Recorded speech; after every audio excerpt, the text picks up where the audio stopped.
Bom, gente, boa noite. Hoje é uma noite bem especial e bem perigosa, porque a gente está na presença de, bom, primeiro o Ricardo Tiesi, aqui do meu lado direito, e do meu lado esquerdo, um dos indivíduos mais procurados no Brasil e um dos mais perigosos também. Vou ler um pouquinho da ficha criminal dele, para vocês terem uma ideia do que pode acontecer. Já aconteceu e que pode acontecer. O primeiro crime que ele cometeu foi na poesia, muito tempo atrás, com dois livros que tiveram uma certa repercussão no começo, era o começo da carreira, que eram o Abismos, e o outro era Por Bares Nunca Dantes Naufragados, isso. O segundo crime dele aí já foi um crime um pouco mais amplo, o crime da prosa, né? Ele escreveu O Invasor em 2002, O Amor e Outros Objetos Pontiagudos. Esse foi um crime um pouco mais amplo, ele ganhou o prêmio Jabuti, né? Os jurados se sentiram provavelmente coagidos, né? Depois Miss Danúbio, Eu Receberia as Piores Notícias dos Seus Lindos Lábios em 2015, e Cabeça Prêmio. E a coisa foi adiante, ele resolveu chamar alguns parceiros, né, para aumentar o alcance dos seus crimes, e aí passou para o cinema. E aí ele chamou o Beto Brant, ou o Beto Brant o chamou, a gente vai conversar sobre isso daqui a pouco. E aí ele começou a fazer uma grande parceria e os crimes deles começaram a atingir muito mais alcance, né, tem muito mais alcance, muito mais gente. Temos um cúmplice aqui na plateia que, inclusive, quando a gente chegar lá, Lourenço, você, por favor, se sentir à vontade para vir aqui, vai ser convidado. Se você se sentir coagido, pode ficar aí, não fique à vontade. Bom, o Marçal escreveu O Invasor, ele escreveu o roteiro do Eu Receberia as Piores Notícias dos Seus Lindos Lábios, ele escreveu O Cheiro do Ralo, e entre tantas outras obras que a gente poderia citar, e, como se não bastasse, ele entrou para a Globo, agora escreveu Força Tarefa, O Caçador, junto com o Fernando Bonassi. E Marçal, assim, com toda essa ficha criminal, a gente sabe, como escritor, que a gente precisa, pelo menos comumente se diz por aí, que a gente precisa colocar na mente do criminoso, se a gente é um delegado, para conseguir entender como é que ele cometeu aquele crime e tal, e como escritor muito mais. Sempre lembrando que a gente não pode reduzir a obra do Marçal ao romance policial, ele vai muito além disso, mas ele tem se especializado nesses crimes. Então, minha primeira pergunta para você você acha que você poderia ser indiciado pelos crimes que você imaginou nesses últimos anos todos? Tem um filme do Allan Poe, não sei se você deve ter visto, que é um filme baseado na obra dele, onde ele é chamado para investigar, começam a aparecer vários crimes iguais aos que ele escreveu nas obras dele, e ele é chamado para ajudar na investigação. Então, você acha que você poderia ser indiciado? Essa é a minha primeira pergunta. Boa noite. Eu espero que não, né? Eu espero que, afinal de contas, como eu digo, o cinema não envolve dinheiro, né? Então eu não posso ser acusado de apropriação indébita, por exemplo. Né? Não, o que acontece é o seguinte, eu não diria nem predileção, o fato de eu ter transitar pelo cinema de ação, pelos textos de ação, pelo livro policial, eu pessoalmente acho que está ligado ao fato de eu ter trabalhado como repórter policial. Eu sou jornalista de formação, eu vivi até 90 eu vivi como jornalista, trabalhei na grande imprensa, trabalhei no Estado de São Paulo, trabalhei no Jornal da Tarde, e eu tive uma experiência muito importante como repórter policial aqui em São Paulo. E isso marcou o meu trabalho, eu gostei muito, porque eu trabalhava num jornal, que era o Jornal da Tarde, que pedia que você escrevesse textos literários. Apesar de estar lidando com notícias, eles incentivavam a produção de... Quem conheceu o Jornal da Tarde, que está extinto hoje, sabe do que eu estou falando. É um jornal que dava pouca importância para o fato. Eu me lembro, a gente ia fazer uns crimes, às vezes nem eram grandes crimes, mas você ficava descrevendo a casa, ficava fazendo poesia, né? E isso foi uma coisa que, de certa maneira, contaminou a literatura, porque eu descobri os personagens sobre os quais eu queria falar.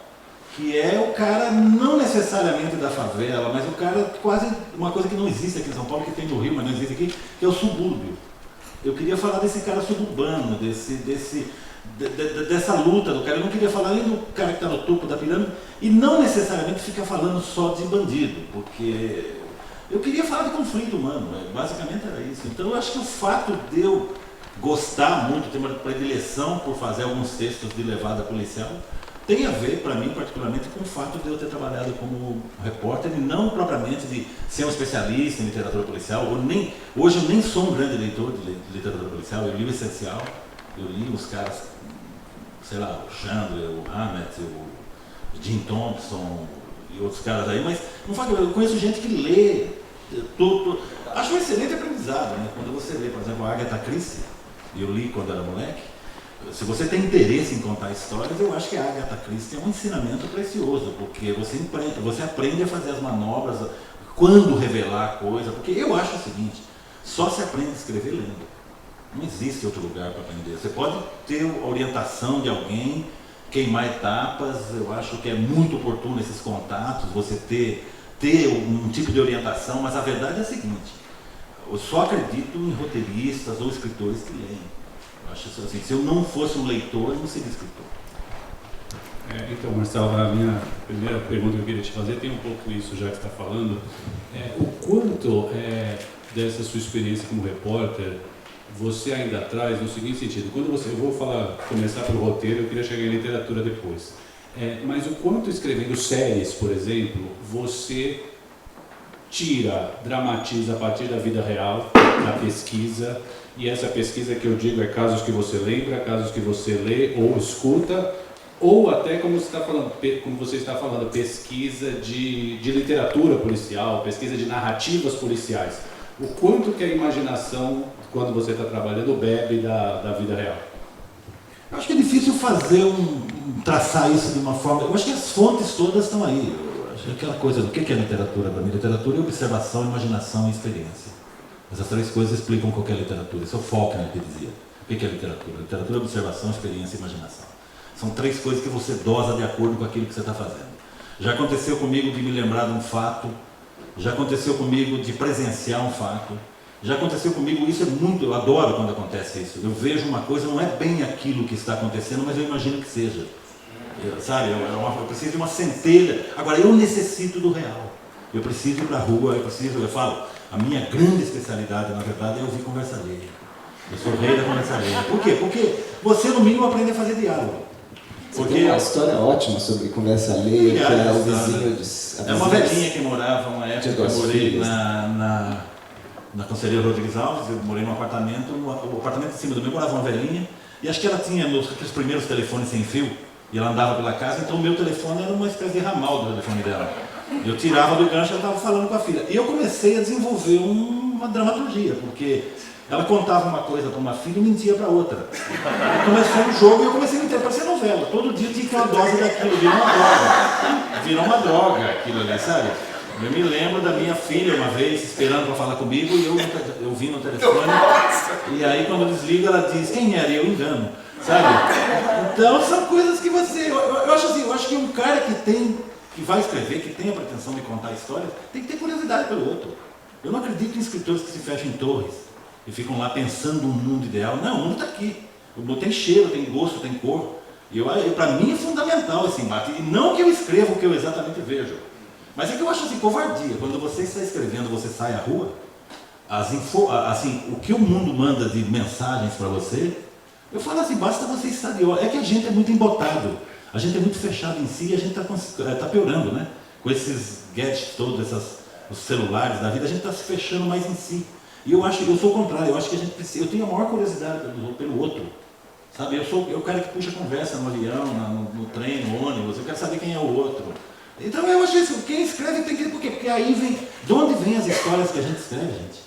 Vem daqui, mas vem da rua, vem das pessoas. E são as pessoas que contam as grandes histórias. É que tem uma versão do seu irmão que disse que as histórias que você escreve... Eu venho de uma família de mentirosos, né, cara? Eu tenho 9 irmãos, um mais mentiroso que o outro. É gente lá do interior, é um pessoal contador de história, onde eu aprendi a contar histórias, na verdade. Mas tem um irmão abaixo de mim que é muito engraçado, que uma vez, num churrasco de família, ele me falou, li seu último livro, e eu... Ah, legal, ele falou assim, só não entendi uma coisa. De onde você tirou essa história? E eu, tirei de onde eu tirei os outros 9 livros que eu escrevi. Não, essas eu contei para você. Então, é divertidíssimo, porque essa fantasia é uma delícia, porque provavelmente ele acredita mesmo que contou. É melhor, né? Agora, quando você está diante de um dilema, que acho que todo mundo que escreve passa, eu vou dizer em abstrato, mas não é difícil levar para o concreto.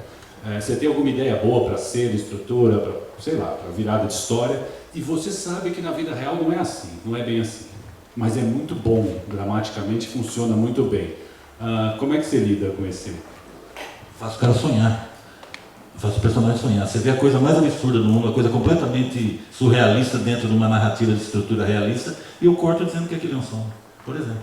Eu nunca deixei de botar no papel algo que eu vivo brigando com as pessoas, porque às vezes o cara não entende o que você está querendo dizer. O roteirista tem esse problema também, né? Como ele não dispõe da imagem, porque a imagem convence. O diretor chega para você, mostra a imagem e diz, olha o que eu fiz. E acabou. É bom ou não é bom? Aquilo escrito, muitas vezes não traduz o que você... Há uma dificuldade entre... Sempre há, né? Entre querer dizer algo e efetivo. Quando a gente escreve literatura, isso é uma coisa patente. Você consegue chegar, eu acho assim, num grande momento, 70% do que você quis fazer, você chega. Porque você acaba desviado. Então é parecido quando você escreve roteiro. Você tem estruturas... Eu não gosto de forçar. Eu nunca gosto de forçar. Como eu trabalho sempre com alguém, eu trabalho com o Fernando Bonassi do meu lado, eu já tenho um cara que eu tenho que convencer. E ele também tem que me convencer. Então é 1 a 0, já de cara. Porque se o cara fala uma barbaridade, eu digo, no meu roteiro não entra isso não. E ele, a mesma coisa, ele diz, não, ninguém fala assim. Então esse tipo de coisa dá uma levantada no roteiro. Então tem um embate.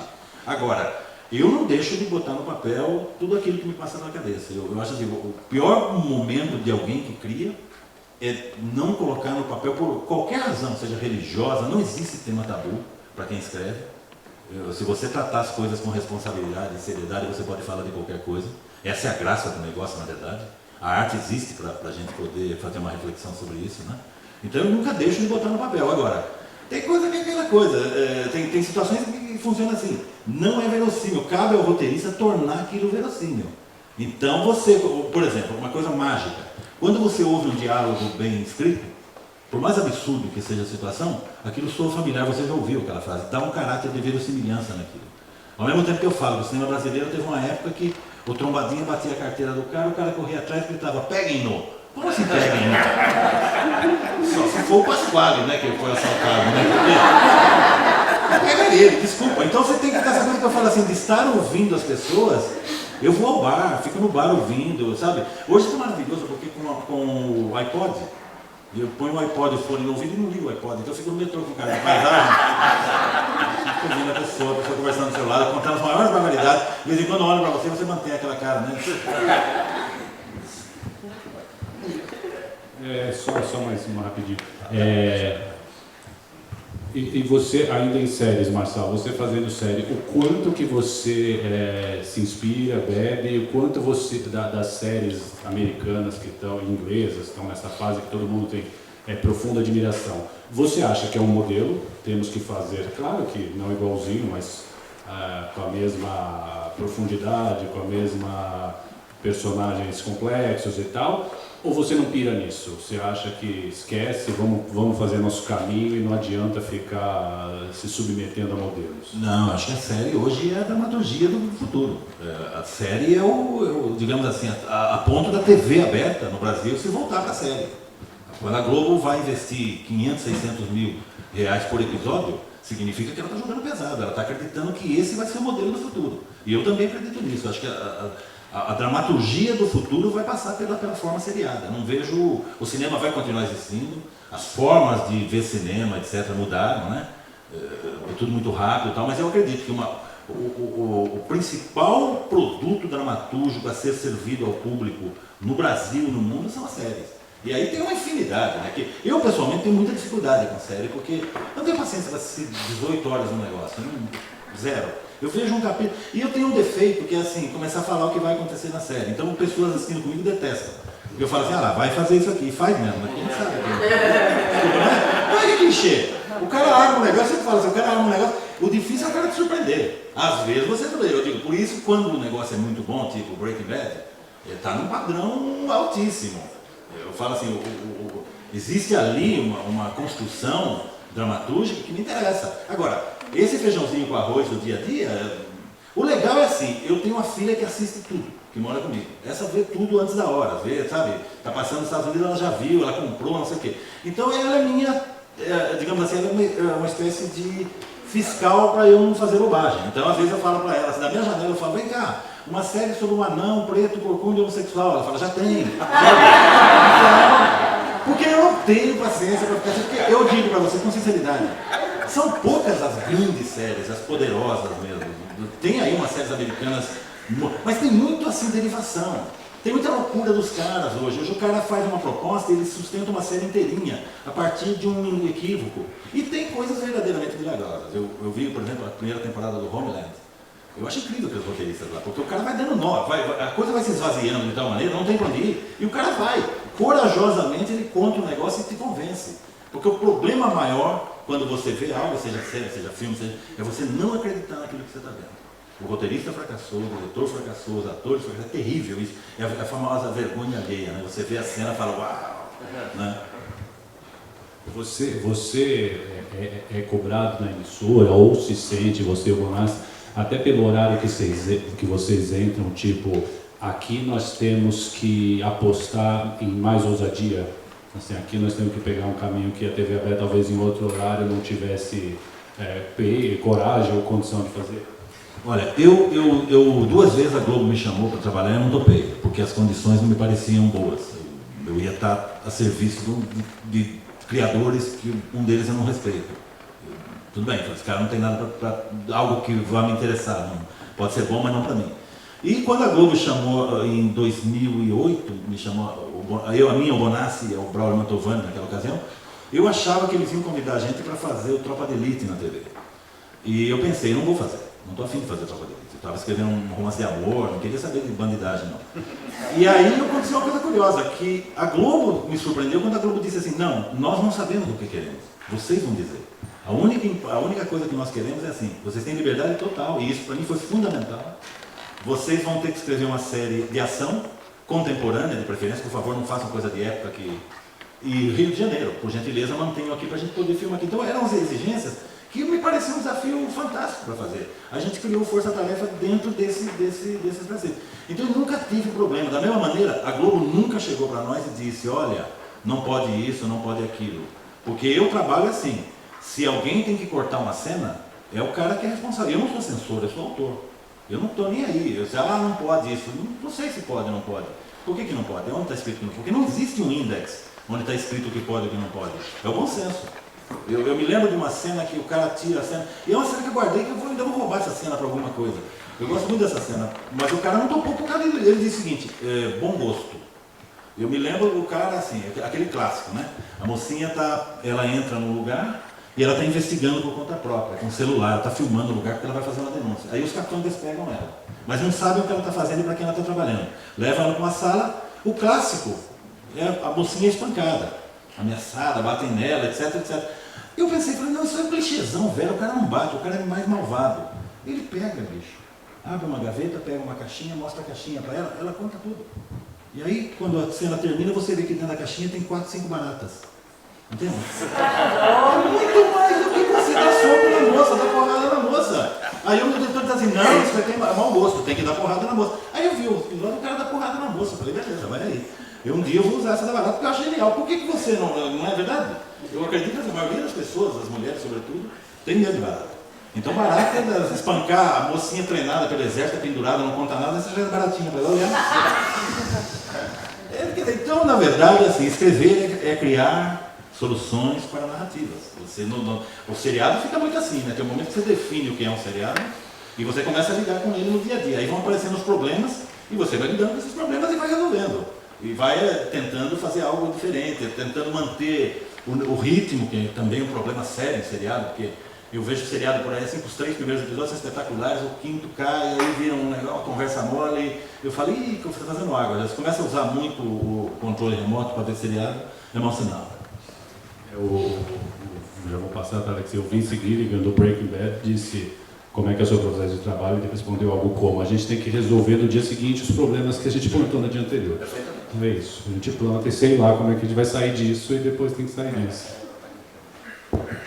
Rapidinho, eu queria pegar só uma carona nessa tua observação aí, porque, bom, você é um dos raros roteiristas que também é escritor, que também Eu sou um escritor que também é roteirista. Exatamente, você fala isso, é verdade. Aliás, como é que é a sua frase famosa? No juízo final, eu quero estar na fila dos escritores. Exatamente. Demora menos, viu, Luiz? Demora menos, é ótimo. Então, mas para você, qual é a diferença? Então você está nas três, né? Cinema, TV, literatura. Comparando cinema e escrever para cinema, escrever roteiro para cinema e escrever para série, é ritmo que pega mais ou tem alguma... É ritmo, é o tempo, né, em si. Você tem bem menos tempo para resolver problemas. O cinema tem uma delícia, você escreve um roteiro, pode ser que daqui 3 meses esse roteiro volte para você para reler, para mexer, e fique 2 anos mexendo com o roteiro. O cinema demora muito para filmar, então dá tempo de mexer muito no roteiro. Nós tivemos casos onde a gente escreveu uma cena e à tarde ela estava filmada. Eu vi a cena à noite na ilha. Eu olhei e falei, uau, de manhã isso não existia. Essa bobagem nós pensamos na hora do almoço e está aí. Então é assim. E aí você entra num ritmo. Por exemplo, eu digo sempre, eu tenho que ser criativo às 9 horas da manhã todo dia. Por quê? Porque às 9 horas da manhã chega o Bonassi na minha casa, tá? Eu sento com ele, nós começamos a tomar um café e começamos a falar, e aí, o que vai ser hoje? É sempre assim, não é... Imagina vocês que lindo, vai ficar baixando inspiração, assim, né? Um santo baixa, né? O santo faz download hoje em dia, né? É um banda larga, né? Não, você tem que criar, mas assim, a minha função é criar, então não tem muito assim, eu não tenho pudor de ficar. Claro, uma vez nós ficamos 23 dias, juro pra você, 23 dias, várias horas nesses 23 dias, 5 a 6 horas por dia, sentado, eu e o Bonassi, na época ele fumava, ele fumando, olhando para minha cara e olhando para dentro, porque a gente não conseguia resolver um problema narrativo. E não era possível pular aquele problema, ignorar, e a gente foi tentando, e a gente foi ficando irritado com aquilo. Você começa a ficar, aí que nem casamento, né? Num transo você sabe como é que é, né? Tem que ter atenção. E aquilo, eu dizia assim, isso aqui não vai dar certo, a gente vai acabar brigando. Então eu procurava relaxar, e o Bonassi é mais, eu não imagino, o Bonassi é comunista, né? Então ele é mais, tem compromisso com o real, né? Aí eu falei assim, não. Eu acho o seguinte, eu acho que vai acabar aparecendo a solução, basta que você... Eu aprendi isso em literatura. Eu vou escrever literatura, eu não sei o que eu vou escrever. Ao contrário do roteiro, que você faz uma escaleta, etc. A literatura eu me lanço no vazio. Eu escrevo uma frase e vou atrás para ver o que tem ali. E é maravilhoso esse processo de descoberta. Só que isso não tem tempo. Pode ser que eu sente uma semana não vá a lugar nenhum e eu fico feliz do mesmo jeito. Eu falo, beleza, tá tudo... Eu tendo que entregar um roteiro com prazo, não dá para fazer isso. Então você começa. Só que daí também tem um detalhe, você começa a ganhar uma dinâmica você mesmo. Você fica muito rápido para sacar onde pode ir, onde não pode ir, e você já derruba de sair das ideias que não vão prosperar. Porque às vezes você fica muito tempo em cima de uma ideia, gastando um tempo, e ela se revela no final infrutífera. E você perdeu um tempo danado, você se irritou com aquilo. Então hoje, eu acho assim, a prática, nós fazemos isso há 8 anos, todos os dias. É um negócio assim, quer dizer, não é possível que a gente não saiba mais do que a gente sabia quando começou em 2008. Não vou dizer que a gente sabe, porque eu sempre digo, o mais terrível de tudo, é uma brincadeira que eu faço com o Bonassi quando a gente lida com alguns problemas específicos da narrativa, e eu brinco com ele e falo assim, problemas de roteiro 3. Por quê? São coisas muito pontuais que não dá para chegar para uma oficina e falar, gente, isso aqui vocês quando for enfrentarem isso, lidem assim o assado. Só serve para aquilo, é aquele negócio do livro, né? Você aprende a escrever um livro quando você termina de escrever o livro. Então aquele aprendizado só serve para aquele livro. Você vai escrever outro livro e tem que aprender de novo. Então o roteiro é parecido, só que você ganha mais cintura, você fica mais esperto. E outra, e eu acho que isso, nós estamos aqui falando com o público, que eu imagino que seja assim, eu vejo tudo em cinema. Eu vejo muito filme o tempo todo, mesmo filme ruim, às vezes tem uma grande ideia, você olha, e aquilo ilumina você, sabe? Não é que você vai copiar, mas você vê o cara solucionar coisa. Eu vejo coisa e falo assim, o cinema às vezes ele é sublime. Não fica na minha cabeça um filme inteiro. Fica uma cena, às vezes, e essa cena é poderosa. Eu sempre digo, o Breaking Bad tem uma cena onde o cara ele primeiro mobiliza você, ele faz com que você passe a torcer pelo personagem. Aí é que você está torcendo por aquele personagem. Aquele personagem está sendo chantageado por outro. Então você torce contra o outro. Aí tem uma cena, não sei se vocês vão contar, porque quem não viu vai ver também, né? Se não tem como contar. O cara tem a bomba numa cadeira de roda, você lembra disso? O cara tem uma bomba e você torce, fala, vai matar o nosso inimigo aí, beleza. O cara entra na casa, espertamente aquilo é filmado de fora, então você só vê a explosão saindo, você fala, morreu todo mundo lá. De repente o seu inimigo sai de perfil, fica parado de perfil, a câmera é fixa, e ele pega esse lado e fala, como que o cara não morreu? E o cara se dá o luxo de pegar, tira um pozinho daquela pedra do paletó, e aí a câmera dá a volta nele, está faltando metade dele. Eu digo assim, isso é uma aula de narrativa. Quando o Spielberg faz uma lista de Schindler, ele pega e perfila os judeus na neve porque roubaram uma galinha. Não sei se vocês lembram dessa cena. Isso é enunciado narrativo. Eu digo assim, isso é poderoso em qualquer língua, sem legenda. E o cara chega, o nazista chega para os judeus e diz: quem roubou a galinha? O judeu fica quieto. Ele pega a pistola e fala: se você não falar, eu vou matar você aqui agora. O judeu, ele dá um tiro queima-roupa no judeu. O judeu cai na neve e fica sangrando ali. Aí ele avança, vai perguntar para o segundo: quem é que roubou a galinha? Um menininho lá na ponta da fila dá um passo à frente. Um menininho judeu. Então você já mobilizou você. Ele vai para lá com a pistola, ele diz assim para o menininho: você sabe quem roubou a galinha? O menininho fala: sei. Quem foi? Ele aponta o morto. Então eu digo assim, são coisas que você, quando está vendo o cinema, passa por você às vezes umas coisas que o cara tem uma profunda inteligência narrativa, algo que vai ficar com você, você sai do cinema, esse é o momento da vitória do roteirista. Ele propôs uma maneira de contar, porque aquilo poderia ser contado de maneira brutal, ao invés de dar um monte de tiro judeu ali e ponto. Não é assim. O cara vai com inteligência, com sensibilidade e constrói uma cena que mexe com você. Você sai do cinema diferente do que você entrou. Você gosta de reescrever? Você acha que vai ficando bom nas reescritas, tanto romance quanto roteiro, ou você é mais intuitivo e de bater de primeiro, que surge de maneira mais espontânea, é que você enxerga mais vibração? As coisas são diferentes, porque na literatura eu sempre estou reescrevendo, porque eu escrevo à mão, primeiro em cadernos, depois eu passo para o computador, eu vou sempre mexendo. Eu estou preocupado mais com linguagem do que propriamente com os fatos narrados. Essa é a verdade. No caso do roteiro, eu estou mais preocupado com os fatos narrados do que com a linguagem, porque na verdade o roteiro não deve ter preocupação estilística. Eu não sei como é que se aprende roteiro, mas enfim, eu nunca passei por uma escola de roteiro, aprendi vendo filme, lendo roteiro. Mas a verdade é a seguinte: o roteiro precisa ser claro, ele precisa informar o que vai acontecer, porque, sei lá, um grupo muito grande de pessoas vai ler aquele mesmo material e idealmente deverão compreender a mesma coisa. Então a narrativa de um roteiro não adianta falar a lua estava linda, o sol, não sei o que, picas. Tem que dizer, João sai de casa e pá. Você tem que descrever para que quem leia entenda aquilo, os diálogos sejam diálogos que o ator consiga falar. Então quando você tem um diálogo, você tem dúvida, fala ele em voz alta. Se começar a enroscar, você fala, esse diálogo não serve, tem que mudar. Então, dentro disso, eu reescrevo muito, sempre procurando, no caso do roteiro, a clareza, e no caso da literatura, o arranjo linguístico ou de linguagem que me satisfaça. Porque às vezes você tem uma ideia, mas você não consegue traduzi-la com palavras. É uma coisa. É o tal do embate com as palavras, a luta com as palavras, da qual falava o Drummond, né? Que é a luta mais vã. A gente está tocando de leve o tempo inteiro nessa questão, e agora que você falou, acho que vale fazer essa pergunta para valer. Então, para você, em termos de processo de trabalho, qual é a diferença entre esses três ambientes aí? A literatura, a escrita para o cinema e a escrita para a série mais recente, né, que você está trabalhando.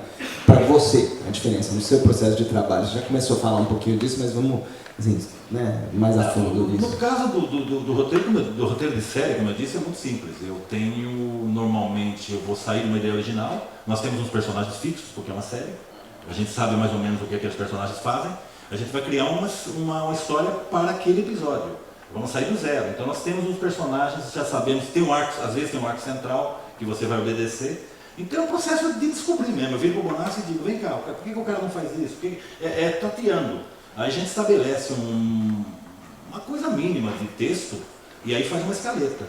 Vai para a escaleta. Eu acho a escaleta fundamental. Mas vocês fazem episódios separados? Assim, ou vocês fazem... Nós vamos na sequência. Nós escrevemos linearmente. 1, 2, 3, 4... Vocês sabem onde vocês vão começar e onde vocês vão chegar. E aí... Não sabe, mas descobre, né?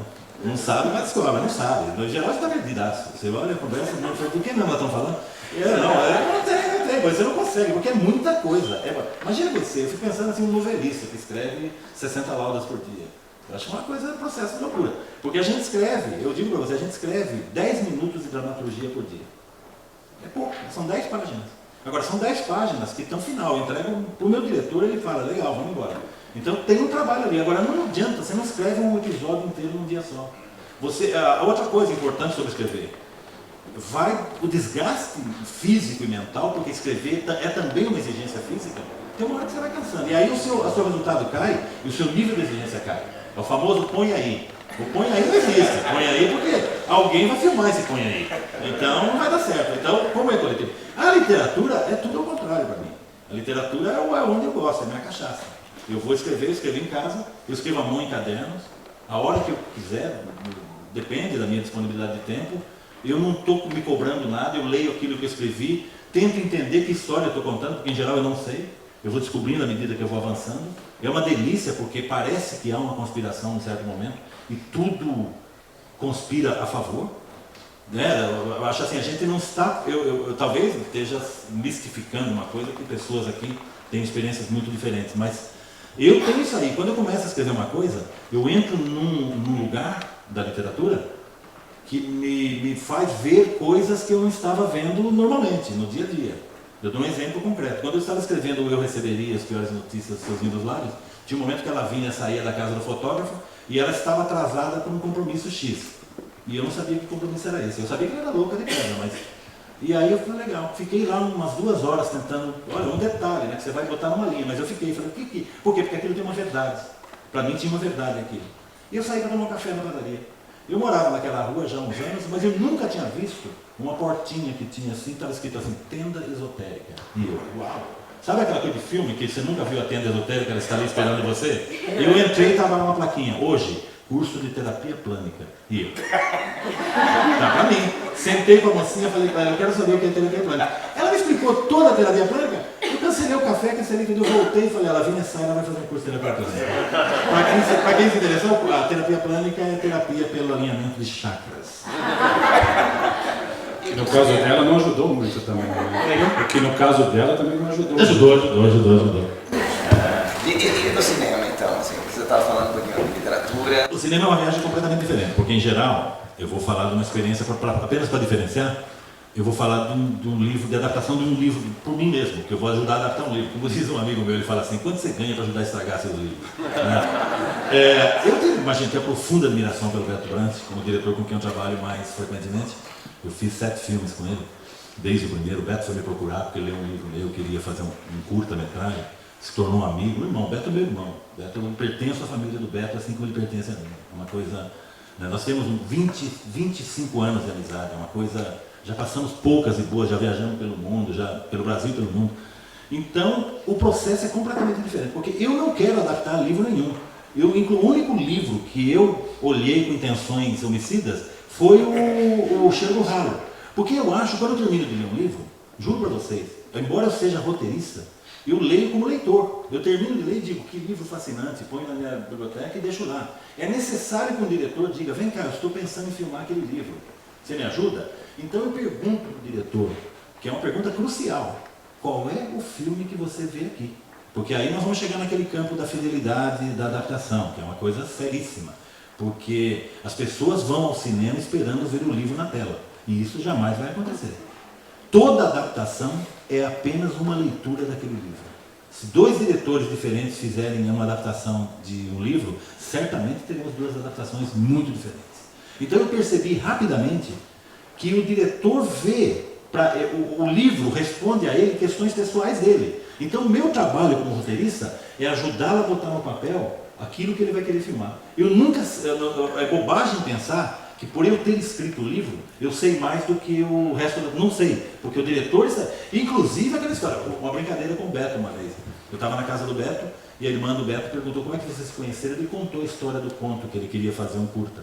E a irmã dele disse, que conto que é? E o Beto contou o conto. E eu ouvi estarrecido porque não era nada daquilo. Então eu entendo que cada um lê um livro de uma maneira. Mesmo leitor, imagine você alguém que pretende adaptar aquilo para uma outra linguagem, que não é a linguagem literária, que é uma linguagem onde você tem que mostrar o Antônio Fagundes.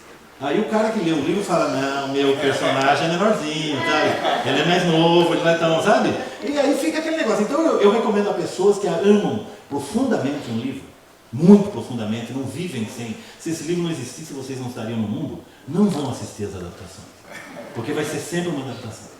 Mas você acha que na hora que você vai adaptar, então, uma obra sua com outro diretor, você está fazendo uma nova versão da sua obra ou uma outra obra? Uma nova versão da minha obra. Eu vou contar pedaços daquela história de acordo com aquele diretor enxergou. O Cheiro do Ralo foi diferente porque o Heitor Dada me pediu. Ele me disse assim, você que lê todo mundo, se você cruzar com um livro bacana para a gente adaptar, então eu fui, e nesse dia, aquelas coincidências, eu entrei na livraria, tinha o Cheiro do Ralo, e eu disse, olha só, uma graphic novel do Lourenço, nova. Eu abri e vi que era texto. Eu falei, não, é um romance, é uma novela.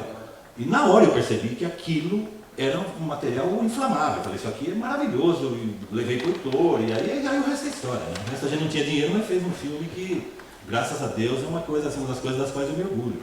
Eu acho que, eu me lembro dos nossos primeiros embates, sabe, a gente conversando sobre o que era aquilo, e me parecia um universo fascinante, me parecia a possibilidade. Eu tinha medo que o leitor fizesse algo com, por exemplo, eu vinha vindo da experiência dele com Nina, que era aquele universo russo, pesado, pensei, se o cara entrar nessa onda...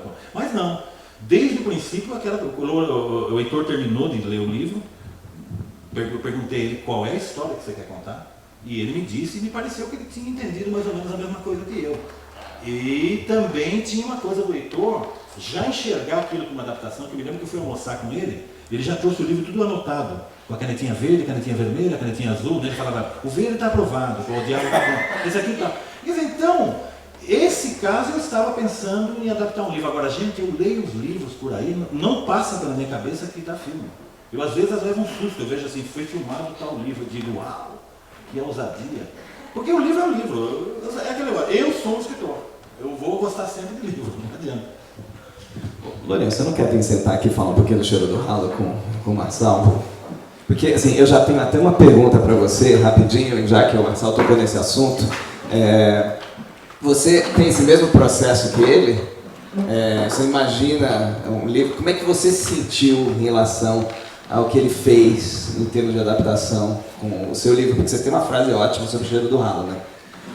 Que você foi até o inferno, como é que é? Não, primeiro o Gidu, que o Gidu agradeceu estar aqui, eu queria dizer que aqui é quase um quintal da minha casa, exatamente nessa sala eu escrevi minha primeira peça, antes disso Seu Barco, o Gidu fazia parte, é um lugar muito especial para mim, que eu tenho muito carinho.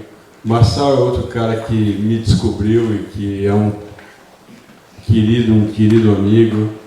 Marçal, a gente morava muito perto e se cruzava às vezes pela rua e geralmente a gente ainda estava escrevendo, a gente ia só tomar um café. Eu lembro que um dia eu estava andando escrevendo e ele me parou, pôs a mão no meu peito e falou, Mutarelli, sou eu, Marçal. Eu falei, porra, Marçal, eu sei, cara, que eu estava... E uma vez eu encontrei o Marçal meio transtornado, eu falei, tudo bem, Marçal? Ele falou, eu acabei um livro agora, você sabe o que é isso. E é isso, acabar um livro é uma mistura de tristeza e de realização. E escrevi o meu último quadrinho, que eu lancei aqui, inclusive, quando meu pai se encontrou com o ET fazia um dia quente, a partir de uma piada que o Marçal me contou num táxi. E eu dou oficina, né, há muitos anos, eu sempre falo, eu penso, quando eu escrevo, eu penso como o Marçal Aquino. O livro, eu vou descobrindo, o livro o meu bloqueio criativo que eu vivi é que eu tive que entregar 5 páginas de começo, meio e fim de um livro. Eu não quero saber, eu vou descobrindo, o Marçal fala isso. Eu vou encontrando aquilo, a única coisa que eu não faço e que o Marçal jamais vai assumir é que eu não desenho os personagens do meu livro e o Marçal desenha os personagens do livro dele. É isso, a história para mim eu tenho que ir encontrando, eu adoro ir encontrando bifurcações e ter que escolher para que lado o meu personagem vai. Então eu escrevo dessa forma, adoro escrever dessa forma. Mas você, Lourenço, eu vou... E a sua voz, o jeito, o teu estilo de escrever, você vai encontrando também ou você põe a caneta ou tecla lá e você já tem um jeito? Cada livro tem que ser uma experimentação. É muito fácil para mim escrever como eu escrevi o Cheiro do Ralo, que é uma quebra na linha, uma forma meio poética, é muito a forma que eu penso. Eu fiz o Cheiro do Ralo e fiz o Natimorto dessa mesma forma. A partir daí eu preciso criar desafios. Precisa ser uma experimentação. Eu não posso estar confortável naquilo. Tem que ser um desafio. Eu estou escrevendo um livro agora que são blocos, pelo cinza da página. Eu quero uma coisa completamente truncada. Então, cada livro para mim tem que ser uma experimentação. Tem que ser um prazer de experimentar. Não, uma forma dessa linguagem que eu já fiz um pouco, né? Já experimentei um pouco. Você falou prazer. Eu queria fazer uma pergunta para você e passar para o Marçal também. O Marcelo já vi mencionar várias vezes que na literatura você se sente em casa, pode tocar em cima da mesa e tal, quer dizer, um ambiente para você confortável, você falou em prazer.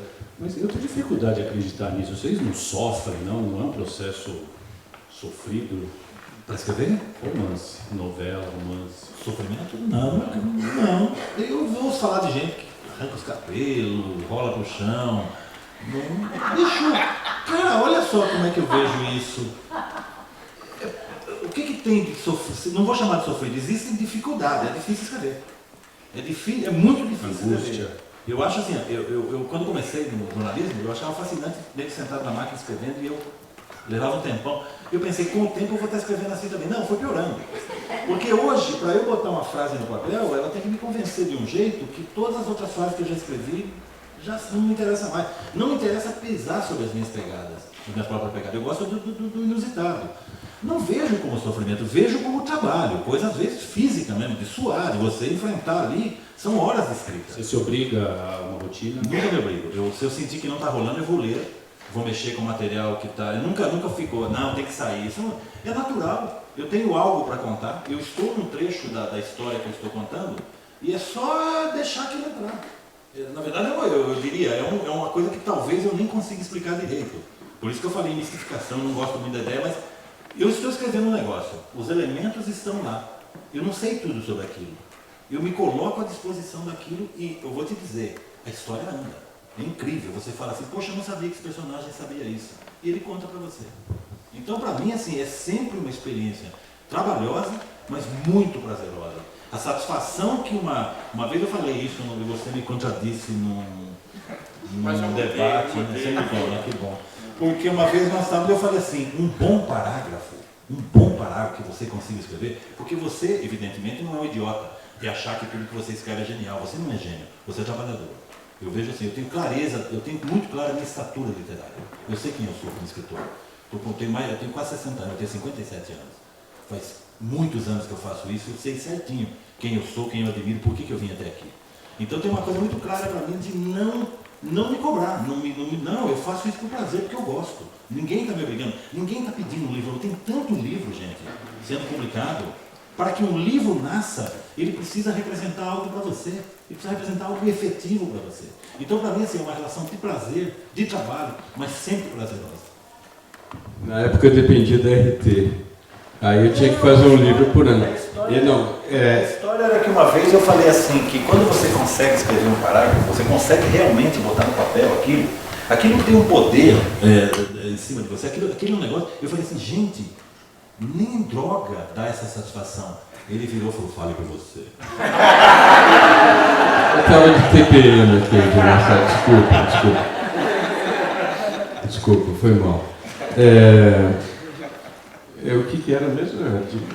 É isso, o processo, o primeiro... Não, eu sou, minha mulher escreve, na minha casa meu filho escreve, minha mulher escreve, eu escrevo. Você acabou de lançar também, né? E tem mais um, mas ela sofre, ela fala, faz o almoço, eu não posso fazer o almoço. Ela vai chorar 3 dias, eu faço almoço, sem o menor problema. Mas eu não sofro, eu já sofri pra caramba, e aí quando eu escrevo, eu me emociono muito escrevendo, né? O meu último livro que eu lanço, provavelmente no Barco, em abril, foi o primeiro livro que eu terminei bêbado. Eu não escrevo, eu adoro desenhar, eu estou sempre bêbado, mas eu não escrevo bêbado, eu desenho bêbado. E o último livro eu já tinha parado de escrever porque eu tenho um período de trabalho diário de escrita. Tento ter essa disciplina, mas não me cobro também. Se não está indo, eu vou jogar paciência, vou passear, vou fazer outra coisa. E aí eu já tinha parado, mas eu comecei a beber e eu nunca escrevo ouvindo música. Eu sempre desenho ouvindo música, mas nunca escrevo. Eu estava ouvindo música, estava bêbado e eu falei, vou terminar meu livro agora. E terminei ele bêbado e ouvindo música. E eu falei, amanhã eu vejo e qualquer coisa eu jogo fora. E no dia seguinte, lendo o que eu escrevi bêbado, eu fiquei muito emocionado, e é o fim que vocês vão ler também, sóbrios ou não, depende, a escolha é de vocês. Quer um golinho, Marcelo, de uísque? É isso, para mim eu não sofro, cada livro eu saio melhor, eu cada vez sou uma pessoa melhor escrevendo. Queria aproveitar, porque a gente está nessa toada de processo de trabalho também, né, um pouco, e eu acho interessante. Tem uma história que eu, pessoalmente, acho muito interessante, nem sei se é verdade, porque a gente não sabe o que a gente lê por aí, né? E aí queria aproveitar para saber, bom, eu vou continuar sem saber, porque também se você falar, também não vou saber se é verdade, mas enfim, vou perguntar de qualquer forma, né? Do jeito Envolve? A história me envolve? Sim, tem a relação a você. A escrita do invasor. Isso. Do invasor.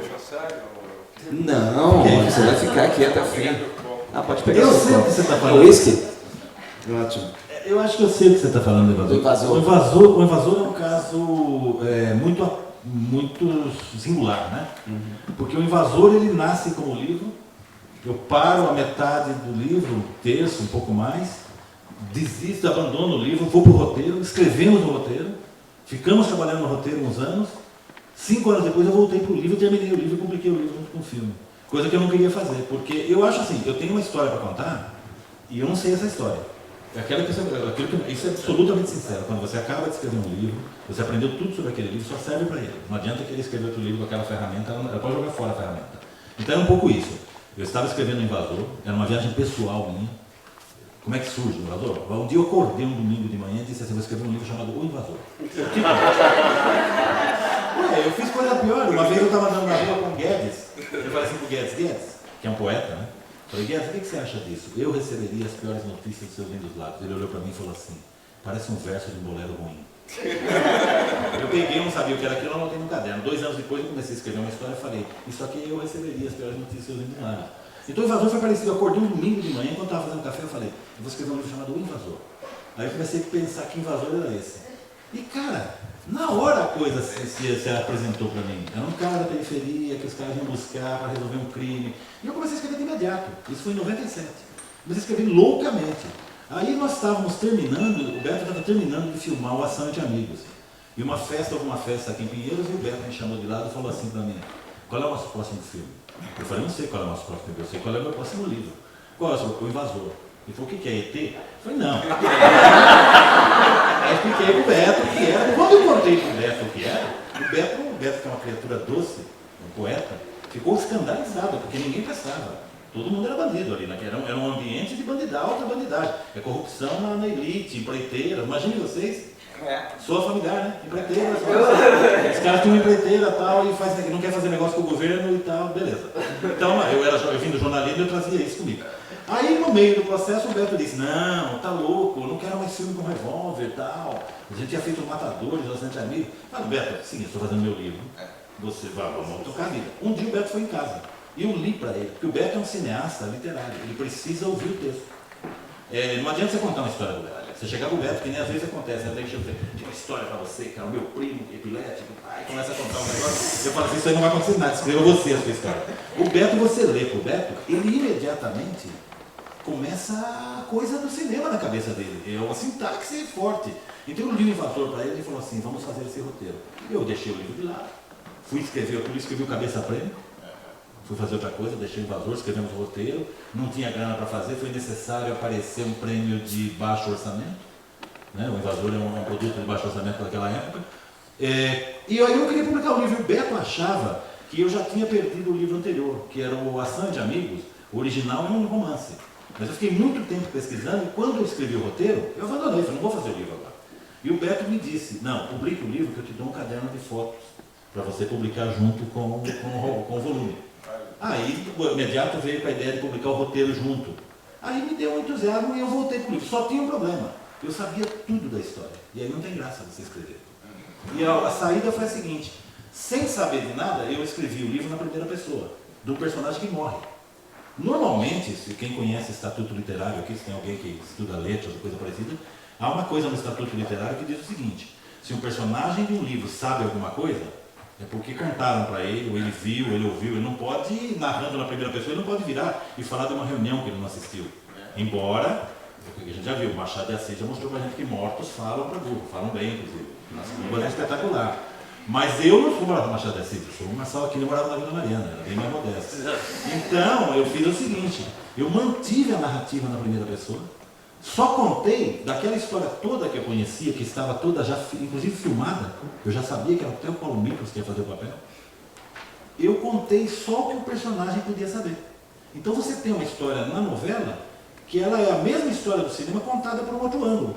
E ali gera uma situação, e eu sei porque eu já li críticas a respeito disso, a tensão da novela era em cima disso. O cara sabe que ele está perdido, porque quanto mais ele se mexe, mais ele vai afundando, e é narrado, é um pesadelo vertical.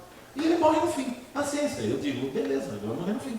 O professor escreveu para mim e disse, que bacana, hein? O seu narrador morre e conta tudo. Eu disse, assim é. Mas então aconteceu alguma coisa muito parecida, ou eu estou me enganando, ou eu li errado, tal, nos Matadores também, porque parece que tinha... Vou te contar. Matadores é Você escreveu. Matadores é incrível. Matadores era assim, eu queria fazer uma história de... Eu fui para a fronteira e fiquei louco por aquele universo lá, né? Eu fui como repórter fazer uma matéria, quase morri, fui ameaçado de morte, achei um faroeste brasileiro. Imagina, eu tinha 20 e poucos anos. Uma delícia, você é aventureiro. Eu peguei e falei, vou escrever uma história de Matadores. Aí eu fui para Paraíba, fui numa terra de matadores, lá passei uma tarde conversando com matadores e falei, vou escrever essa história. Comecei a escrever. Quando eu estava no meio da história, me pegaram para fazer alguma coisa e eu abandonei o livro. E o livro ficou parado, e eu publiquei ele como conto. Então o Beto, e na verdade isso é responsável por eu ter me tornado roteirista, o Beto contratou o Fernando Bonassi e o Vitor Navas para escrever o roteiro. E eu acompanhei o processo, eu ia lá nas leituras, durante 2 anos eu vi, e o Beto sempre falava, não estou satisfeito, não é isso, falta coisa. Eu dizia, claro que falta, era um romance que virou conto, falta. E um dia de molecagem eu falei para o Beto num bar, sabe o que falta no roteiro? Isso e aquele outro. Ele disse para mim, é isso mesmo, você me ajuda a dar um tapa no roteiro? Que era tudo que você... Eu não tinha contado na novela, era aquilo que faltava contar, que era o pedaço que faltava, que o Bonassi e o Vitor, por desconhecerem essa trama, eles tinham proposto outra trama que o Beto não gostava. Então eu voltei para a história original. E aí nós fomos ao Paraguai. O tapa no roteiro levou 70 dias. Nós fomos ao Paraguai, ficamos 20 dias no Paraguai, conversando com pistoleiros. Voltamos, reescrevemos o roteiro na íntegra. E o Beto me chamou e falou, quero que você me ajude a escrever o roteiro. E eu tinha noção de roteiro muito precária. Eu fiz um curso de jornalismo em Campinas tão fajuto que tinha aula de roteiro, cara. Tinha 6 meses de aula de roteiro e tinha um professor doido que gostava de cinema. Então aquilo me chamou a atenção, eu fui ler roteiros. Então eu tinha uma noção da linguagem de roteiro. O grande pulo para mim foi o seguinte, o momento em que quando você vai escrever um roteiro, você instintivamente você começa a ver aquilo. Porque na literatura eu vejo, tudo que eu escrevo eu vejo. Os meus personagens eu enxergo e eles estão comigo. Quando eu é a solidão mais povoada que existe. Porque eu estou no meu quarto, eu estou com todos eles, aí eu estou vendo a roupa que usa, etc. Quando eu ia escrever cinema, eu estava no âmbito da linguagem técnica. Até que eu dei esse salto. Você começa a... Eu falo assim, antes de escrever a cena, imagina a cena. Eu falo, o cara sai daqui e vai ali. Aí você descreve.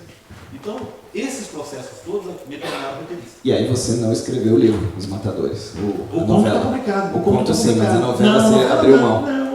Eu acho o seguinte, a história você conta uma vez só. Né? Eu acho que é bacana. Você vai, esgota, até para se livrar da história, porque senão você fica escrevendo o mesmo livro 200 vezes, né? É meio exasperante, até porque a gente não é tão... A gente é meio obcecado com umas coisas, não é? Às vezes me perguntam, por que você faz? Eu não sei explicar metade do que eu faço. Eu sei que eu pareço um debilóide, mas é assim que funciona. Eu não vou mentir para você e dizer, não, eu tenho pleno controle de tudo que eu vejo, eu ponho. Não, as coisas vêm até você e você aceita ou não. Eu me lembro que nos Matadores, até uma cena curiosa. Quando eu escrevi, lá por começo da década de 80, o conto, estava na moda meia feminina com rosas estampadas. Eu lembro disso, eu olhava as pernas das mulheres que tinham rosas, estava bonito. Beleza, eu botei na minha novela. Anos depois, vamos escrever um roteiro. O Beto diz assim, põe as rosas aí na meia da japonesa e tal. E eu, Beto, um detalhe. Não, põe aí que eu quero, beleza. Então, vamos para o Paraguai filmar, sem dinheiro. Lá no meio do Paraguai, no dia da filmagem, lembraram das meias. E aí achar as meias? Não tem medo, ela tinha saído de moda. Então foi preciso, num filme de baixo orçamento, que alguém viesse ao Brasil e vasculhasse, achasse a porra da meia de rosa. E a meia de rosa, na verdade, é um detalhe agora, é a obsessão do diretor. E aí eu entendi a minha, eu falei, por que eu tinha que pôr uma meia de rosa se eu não tenho uma predileção particular por isso? Então, na verdade, assim, você escritor, você está a serviço da narrativa. E ela se impõe. Não adianta, você pode resistir a ela às vezes. Por isso que a gente ouve falar por aí, uma coisa que eu sempre acho engraçada. Às vezes um novelista fala assim, não, eu planejei uma coisa para o personagem, mas ele tomou conta e assumiu. Não, meu personagem não assume nada, ele assume o que eu mando ele fazer. Mas a verdade é a seguinte, tem coisas da coerência e da lógica que você não pode fugir. Você põe em movimento um processo que é maior do que aquele processo, do que o inicial que você imaginou. Queria aproveitar que o Lourenço está aqui, a gente fala um pouquinho do cheiro do ralo. Lourenço, como é que você... o Marcelo já falou um pouco como é que funciona o processo dele. Como é que você viu... como é que foi para você ter escrito o livro e depois ter visto o que ele fez e depois ter visto o que o Heitor fez? Mudou muito? Era muito diferente? Te surpreendeu? Ou era... enfim? O que tinha de diferente era uma visão do Heitor desde o começo. Assim. Desde o começo ele tinha uma diferença estética, que a primeira entrevista que eu dei, eu falei que talvez o filme fosse melhor do que o livro, porque ele era mais aberto. O livro era muito sufocado. Foi isso, o Marcelo descobriu o livro, foi incrível o olhar dele, a visão do Heitor. Eu gosto muito do livro, do filme, eu revi recentemente, eu nunca mais reli o livro. O filme eu já vi muito mais vezes do que eu reli o livro. Acho que eu só li o livro quando ele chegou da gráfica. Nunca mais reli, mas tenho muito carinho pelo livro. Mas uma coisa que estava falando tem uma história, essas coisas de história, o Marçal tem histórias incríveis, assim. E, inclusive, uma vez, Marçal, você poderia contar aquela história do chupacabra? Do chupacabra, que essa é uma história que me tornou místico, quase. Você não ia escrever um roteiro de chupacabra? Você não foi numa delegacia, não foi numa granja que tinha 100 galinhas mortas? Aí ele falou, ele é sério mesmo, As galinhas tornaram você místico? Não, me tornaram místico quando eu falei, Marçal, e aí? Porque foi um caso, chamaram o Marçal para escrever sobre o chupacabra. E como o Marçal já foi policial, foi repórter policial, ele conseguiu dar um chaveco ali numa granja que tinha morrido quantas galinhas? Não sei, a história é a seguinte, eu fui... Tem que contar. Ele falou que me tornou místico. Não lembro, eu vou tentar lembrar para ver se é isso, mas o diretor tinha uma ideia de um roteiro sobre o chupacabra. Quem começou essa história escrevendo foi o Santiago Nazariano, olha que combinação. Aí me chamaram, o cara falou, não, olha, tem um roteiro, eu peguei o roteiro, li o roteiro e falei, nossos problemas começam na primeira cena. Porque eu tenho um negócio chamado, eu e o Beto fizemos assim, teoria do monstro. A teoria do monstro é a seguinte, quando você vai fazer um monstro no cinema, você não deve mostrar o monstro. Os filmes bons não mostram o monstro. O Alien, que é poderosíssimo, o monstro aparece no primeiro, nos outros são porcaria. Mas o primeiro, o cara aparece rapidamente. Por quê? Porque a tendência de você mostrar um monstro no cinema, 15 minutos do monstro no cinema, por mais horripilante, desgusting que ele seja, tem alguém que diz ele é uma belezinha. Fudeu seu monstro. Eu chamo de... Você viu o Fechecler do monstro, entendeu? Não serve. Então você tem a teoria do monstro. E o cara, na primeira cena, mostrava o chupacabra. O chupacabra aparecia lá, eu falei pra ele, bicho, você vai tirar surpresa das pessoas, que o melhor é você não mostrar. E ele dizia pra mim, não, eu sou o rei da animação no Brasil. Eu vou criar um chupacabra, não sei o quê. E aí nós começamos esses embates aí. Aí faltava material real. Eu lembrei que tinha uns acontecimentos de chupacabra ali na região de Bragança, e eu levei esse diretor comigo lá na delegacia. Nós fomos na delegacia, numa cidadezinha chamada Tuiuti. Eu conhecia e tal. Cheguei na delegacia, bom dia, boa tarde, então tinha uma investigadora lá, e você começa a ver que você é uma pessoa... Não era. Eu do chupacabra. Ela era o chupacabra. Aí é o seguinte, o diretor comigo cheio de mununhas, eu falei assim para ela, a conversa foi surreal. Eu falava assim para ela, vem cá, nós soubemos de uns casos estranhos aqui na região. A gente não falava a palavra, tinha combinado com o diretor não falar de chupacabra, porque senão vira piada. Uns casos estranhos, e ela, como assim uns casos estranhos? Umas mortes de animais inexplicadas. Ela olhou e falou, chupacabra, né? Eu falei, chupacabra. Ela falou, não tem problema, pegou todos os inquéritos de apuração e me deu. E nós começamos a olhar o negócio e tinha um vasto material fotográfico. E ela me disse, nessa granja fui eu, tinha assim, sei lá, 300 frangos mortos, era uma coisa impressionante. E eles não tinham sangue no corpo. Mesmo que alguém tivesse matado um por um, teve que ter um trabalho danado para drenar o sangue. Então não era daqueles negócios inexplicáveis. Era coisa de realmente não acreditar. A nossa graça acabou porque chegou o doutor e disse, o que vocês estão fazendo aqui? Que orgia é essa? A gente falando de chupacabra na delegacia e tal. E ele acabou com a nossa parte. Não, senhor. E eu ainda falei para ele, doutor, o senhor sabe que isso é um documento público. Eu posso requerer para ver, o senhor vai ser obrigado a mostrar. Eu me endureci com o cara, porque eu falei, não, vou deixar o cara dar um chapéu em mim. Ele olhou para mim e falou, perfeitamente. Se você conhece a lei, assim, você sabe que eu tenho 5 dias para autorizar. Você faz um requerimento, daqui a 5 dias você volta. Eu pensei, não vou voltar 5 dias aqui. Peguei o telefone e liguei para o juiz de amparo, que é a cidade onde eu nasci. O assessor do juiz é meu amigo. Falei, o juiz aí tá, é o seguinte, eu quero que esse juiz ligue para o delegado aqui e diga, os caras vão ver essa merda agora. E o juiz ligou para o cara e o delegado falou, tá bom, você pode olhar o chupa-cabra, tudo, não vou ajudar você não. Fica aí com o seu chupa-cabra. Aí passou uma tarde vendo o negócio do chupa-cabra. E aí desmistificou totalmente a história. Chave de ouro, hein? Aí eu falei, aí fiquei confuso com essa história toda, eu falei, Marçal, e o que você acha disso tudo? Ele falou, eu só posso te dizer uma coisa, você pode dizer que é mentira, mas você me falou e... eu acredito no invisível. E isso me tornou um cara místico. Quando a gerente do meu banco me liga, eu falo, eu acredito no invisível.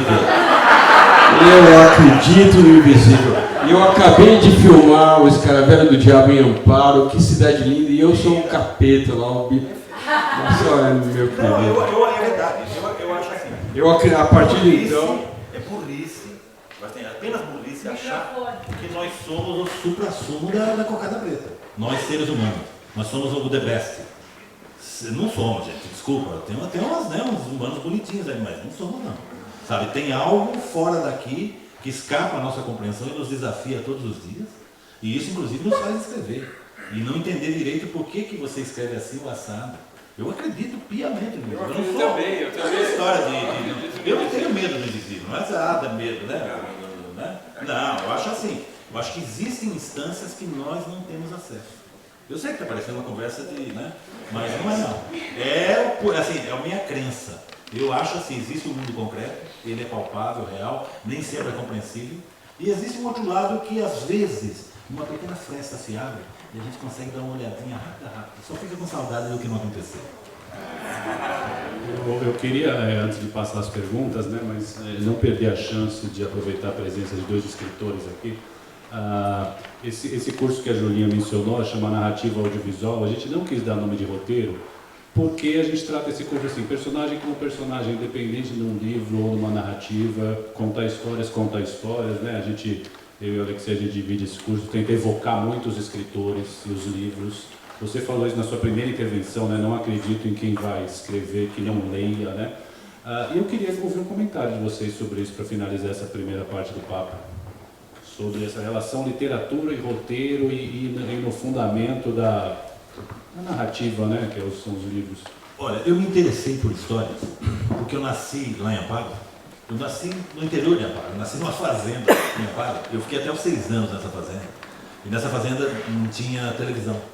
Então eu sou uma raridade, porque eu fui ver televisão muito tarde, já muito grande. A minha primeira experiência, na verdade, foi com cinema. Eu fui levado ao cinema com 6 anos de idade, e imagine você o impacto que pode ter para uma criança ver uma tela daquele tamanho. Eu não tinha a experiência da televisão. Eu vi aquilo e aquilo mudou a minha cabeça. Você lembra o que era? Era um seriado daqueles que passavam um por domingo e você via um episódio, era uma coisa de Homem-Aranha, ou Aranha Negra, um policial. Mas eu vendo aquilo daquele tamanho, era um negócio fascinante. Mas a minha vontade de contar histórias está ligada àquela história de sentar à noite na fazenda com as pessoas e as pessoas contavam histórias. O meu pai é um exímio contador de história. Meu pai é um exímio contador. Meu pai tem 3º ano primário. Mas o meu pai tem uma capacidade que eu aprendi com ele, vendo ele contar a história, porque o meu pai contava a mesma história várias vezes. Só que cada vez que ele contava a história, ele percebia os detalhes dramáticos que era melhor revelar no final. Instintivamente, sem nenhuma cultura, sem ter lido, ele não tem leitura. Ele entendia que, como ele contou a primeira vez, você riu nessa parte, ele guardava essa parte para contar depois e tirava um efeito. Eu entendi aquilo e falei, cacete, é possível um cara, semi-analfabeto, manter 15 pessoas olhando para ele durante meia hora, como se estivessem vendo o que ele está contando. Isso me fascinou. Eu disse assim, puxa, eu quero contar histórias. Então daí eu fui parar no jornalismo, eu fui parar aí eu virei escritor. Tem uma frase ótima do seu pai, inclusive, sobre isso, não? Sobre escrever? É. Não sei. Que é, bom, enfim, eu li também em algum lugar que ele disse que para você, então arranja alguma coisa para fazer e vai ser não, isso quando eu falei para ele que ia ser escritor, né? Com 15 anos, 14, 15 anos, eu falei para ele, eu vou ser escritor. E ele falou assim, tá, bem, beleza, ninguém vai impedir você de escrever, mas você precisa arrumar uma profissão. Professor vagabundo.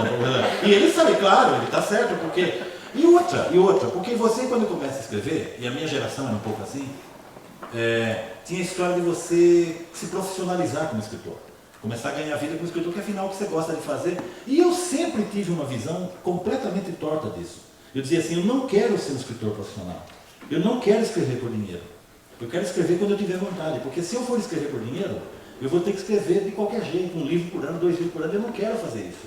Isso eu faço por paixão. Então eu vim inventar um outro negócio para fazer, e aí eu fui parar no jornalismo. Que aí depois cinema, depois televisão. Mas a literatura, para mim, ainda tem esse caráter de... Gente, eu escrevo à mão.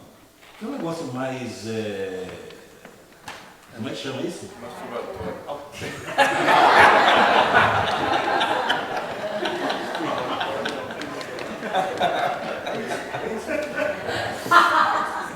Não, o Marcelo falou tudo.